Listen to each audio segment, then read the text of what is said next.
Hello, boys and girls, and that technicolor rainbow in between and beyond. I'm your host, man with too much time on his hands, Ellis. And today is going to be the first episode ever on our deep dive into the ongoing crisis in Venezuela, a series that will attempt to answer some very basic, kind of complicated questions. First, where the hell is Venezuela? It's right here. Bing. Second, what the hell is going on in Venezuela? Number 3, whose the hell fault it is? Number 4, why the hell should you even care? And number 5, when the hell is this nightmare that we call Earth ever going to end?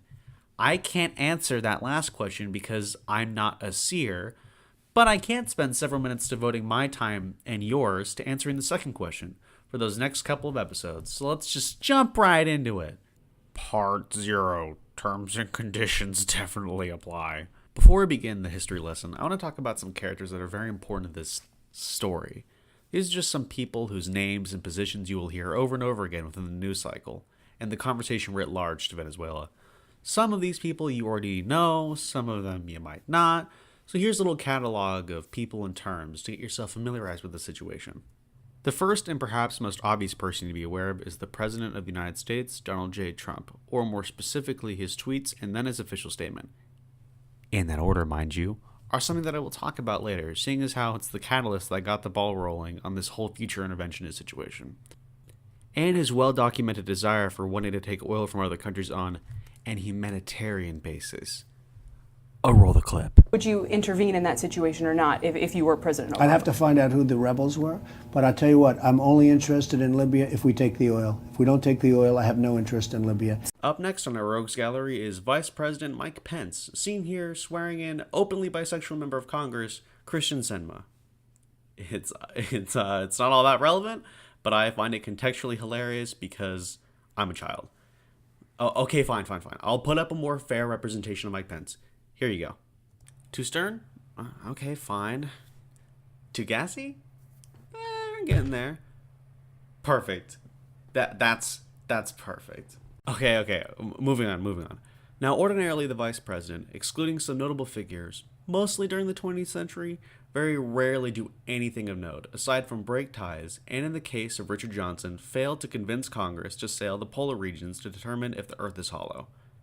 Yeah, that actually happened. I didn't make that up. You can Google it.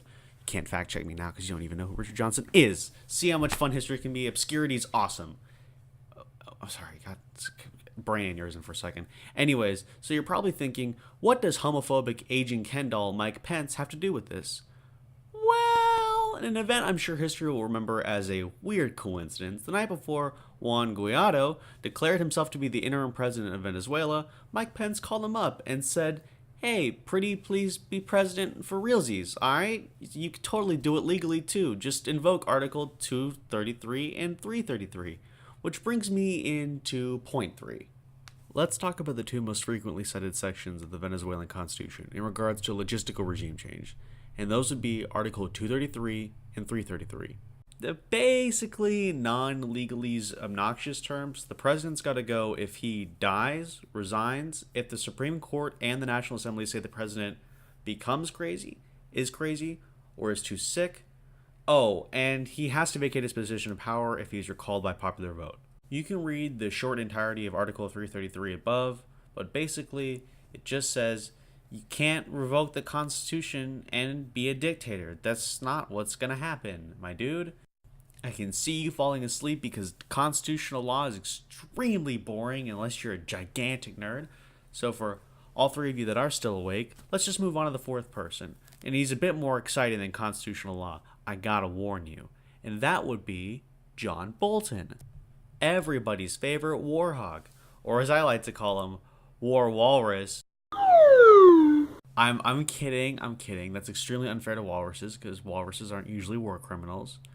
And he's also like Trump's national security advisor, which means he's supposed to serve as a broker of policy options for the president in the field of national security. Now, bear in mind when I say warhawk, I'm not talking about your garden variety, naive, short-term over of democracy kind of neoliberal and average American liberal. I'm talking like the old school, like Eisenhower old school, hostile regime change, cave in infrastructure first, ask questions later kind of guy. To give a little perspective, this fucking high-ranking member of the U.S. military genuinely thinks the war in Iraq was good. Man, I know people drink the Kool-Aid, but it seems like John Bolton really drank the black water. Sorry. My war criminal aficionados will know what I'm talking about when I say that. And if you don't, Google Blackwater in Iraq and Eric Prince and have yourself the worst evening ever. Anyways, what was I talking about again? Oh, right. This dickhead. If you're Venezuelan and you don't like far-right dictators and coups, I'd be like really worried about this man existing in your general space. Or that one time where he had a clipboard where it said 5,000 troops in the Colombian border? Question mark? That dude, that guy, that's John Bolton. You're gonna be seeing a lot of him from now on if this thing ever gets up off the ground. Oh, and speaking of illegitimate figures of power appointed by a system that isn't popularly supported by the people, it's John Guaido. I can't pronounce his last name. I won't even try. Yes, John Guaido. He's the interim president, air quotes, of Venezuela, and technically leader of Venezuela's centrist democratic socialist party. Okay. Fine. Either someone's lying to me, or that as a concept doesn't make any sense, even by contextual. Okay, moving past it. That's okay. I'm okay with that. Juan is the leader of the Popular Will Party in Venezuela. It's a position he attained in 2015 with less than 30% of the votes. Bear in mind, there are more than 2 political parties in Venezuela that matter, but even contextually, that's not a large percent of the vote. And him winning that position of popular will made him leader of the National Electoral Council. Which brings me into the 6th term you all need to know. The National Electoral Council. The National Electoral Council is a relatively recent phenomenon in Venezuela. It was created around 1999 and 2000 under Chavez. It was a key part of his platform to reform the Venezuelan constitution, as he believed the old system had created a separate, almost unreachable political class that stagnated progress. So, in 1999, a new constitution was made, and thus the unicameral institution of the National Assembly was born. Woo! It's not really all that relevant anymore, not since, 2017, because that's when Maduro made the Constituent Assembly to kind of expand his own powers. This process was apparently democratic, but there's still some debate over whether or not this was a legitimate election or just used to consolidate power. But yes, the National Electoral Council is ran by Juan, who was elected to that position, technically speaking. But since technicalities are treason, that doesn't really matter anymore. As we approach the end of Part 0, we reach a very important figure, someone that's near and dear to me, and who will be certainly getting his own episode because of how much of a fundamental piece of shit he is. Yes, we are talking about my boy, Elliot Abrams. He is the special envoy to Venezuela and is without question, just unequivocally, a war criminal. Awesome. And that's not me poisoning the well, by the way. Although, I'm sure, in his free time, Elliot Abrams loves to literally poison wells.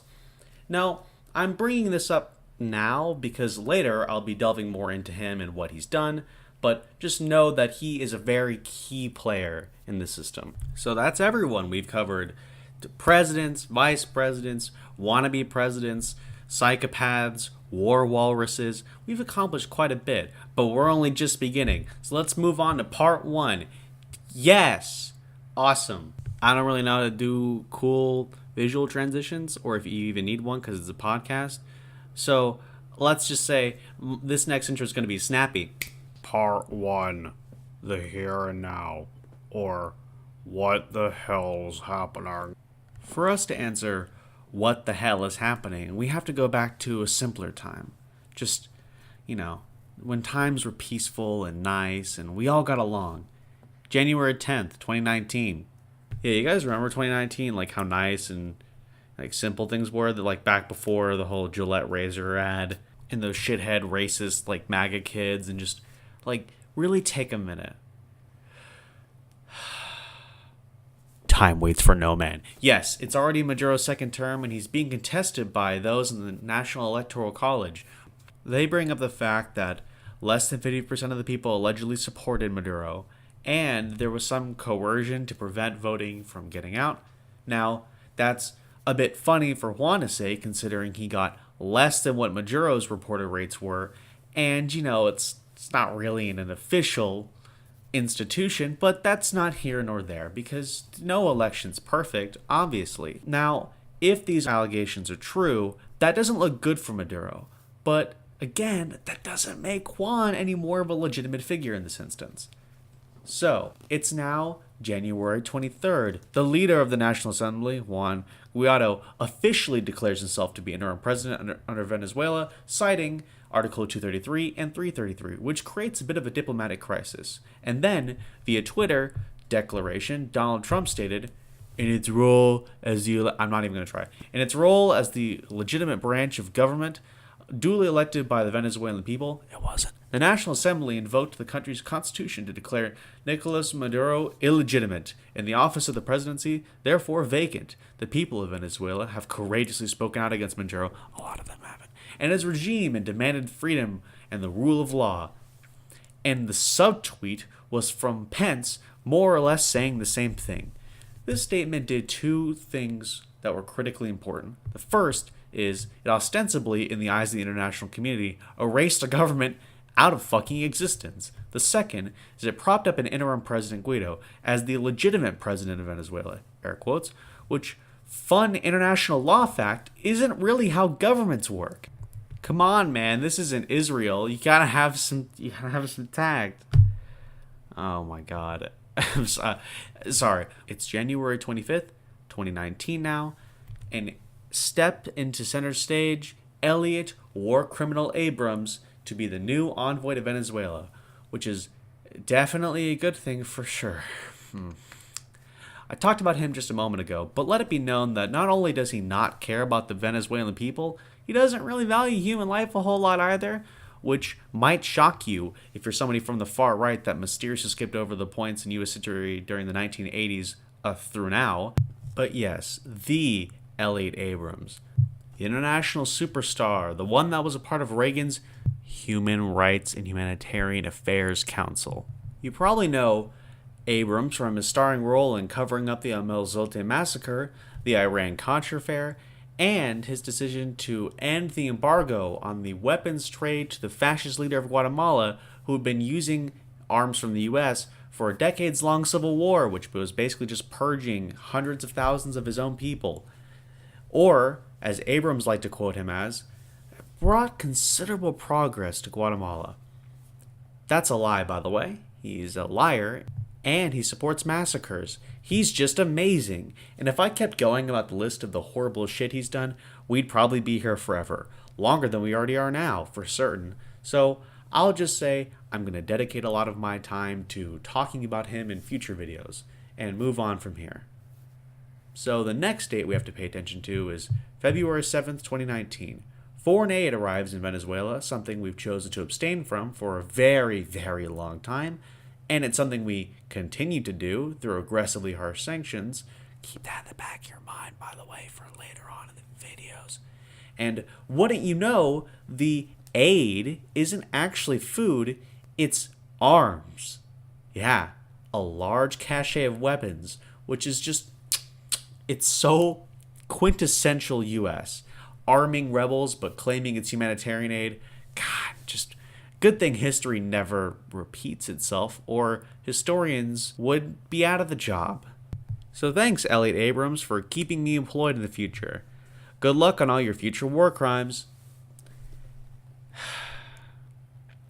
So, this is where I have to say goodbye. But we should just do a quick recap in case you forgot all the awful things I've said. So, first, the United States is using war hawks and war criminals to provide the framework for regime change in Venezuela, if it ever comes to that. We're only really doing this because of Venezuela's insane quantities of oil and for business purposes in general. The Venezuelan people are being harmed by U.S. interventionism and some mismanagement by Maduro. If you're a Venezuelan that has grievances against Maduro, that's completely understandable. It's pretty clear he's not perfect, which is an arbitrary standard that nobody can meet whom is being pressured by the international community that decided to support his political rival because they are very much aware that Juan Guaido would be a perfect neoliberal puppet. Didn't hear that from me. But if you're not a fan of imperialism or far-right leadership, I'd highly recommend not supporting this intervention. Fucking obviously. Just, look at the United States history and just see all the times we've done really good with regime change, which has been astounding never. Breathe.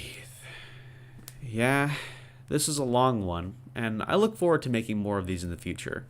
And if you liked this video, remember to like and comment and subscribe and tell me how great I look, just like in general, because I need the self-esteem. And tell your friends and tell your family and tell people that you love, but especially tell people that you hate. Seriously, this is a pretty good revenge tactic, is getting them to listen to me for a second. So, now that all of that's out of the way, just one more thing. DJ, play me out.